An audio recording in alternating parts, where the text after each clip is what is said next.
طب اور تجربے کی روح سے مفید۔ شاہ ولی اللہ صاحب نے حجت اللہ البالغہ میں ان آداب کی خصوصیات پر ایک نہایت عمدہ تبصرہ کیا ہے، جس کا خلاصہ حسب ذیل ہے۔ تمام متمدن ملکوں کے باشندوں نے خرد و نوشت، نشست و برخاست اور وضع و لباس وغیرہ کے متعلق اجتماعی و معاشرتی حالات میں فطرتاً چند آداب کی پابندی کا لحاظ رکھا ہے اور اس میں مختلف طریقے اختیار کیے ہیں۔ نمبر 1، بعض لوگوں نے ان کی بنیاد حکمت طبعی کے قواعد پر رکھی ہے اور ان آداب کو اختیار کیا ہے جو طب اور تجربے کی روح سے مفید ہیں۔ نمبر 2، بعض لوگوں نے ان کو مذہبی اصول پر قائم کیا ہے اور اس میں اپنے مذہب کی پابندی کی ہے۔ نمبر 3، بعض لوگوں نے اس معاملے میں اپنے بادشاہوں، حکیموں اور راہبوں کی تقلید کی ہے۔ ان کے علاوہ اور اصول و قواعد بھی ہیں جن میں بعض مفید اور بعض مضر ہیں، اور بعض میں نفع و نقصان کچھ بھی نہیں ہے۔ اس لیے جو مفید تھے وہ اس بات کے مستحق تھے کہ ان کی پابندی کا حکم دیا جائے، اور جو مضر تھے ان کی ممانعت کی جائے، اور جن میں نفع و نقصان کچھ بھی نہ تھا وہ اپنی اباحت کی حالت میں قائم رکھے جائیں۔ ان مصلحتوں کی بنا پر شریعت نے ان سے بحث کی اور ان امور ذیل کا لحاظ رکھا۔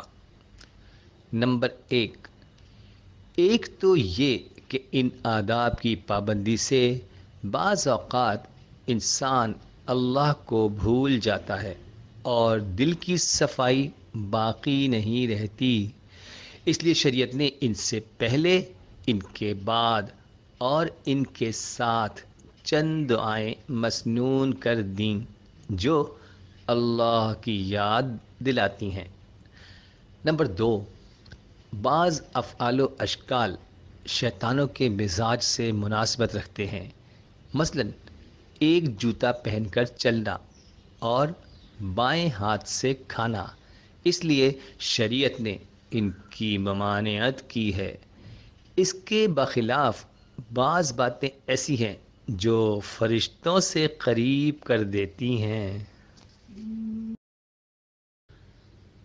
اجمیوں کے عیاشانہ تمدن کی مخالفت، مثلا گھر میں داخل ہونے اور نکلنے کے وقت دعا پڑھنا، اس لیے شریعت نے ان کی ترغیب دی ہے۔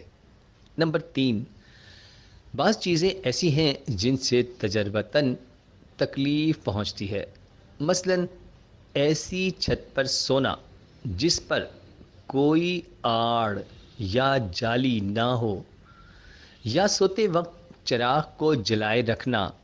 اس بنا پر رسول اللہ صلی اللہ علیہ وآلہ وسلم نے فرمایا ہے کہ چوہے چراغ کی بتی سے گھر میں آگ لگا دیتے ہیں۔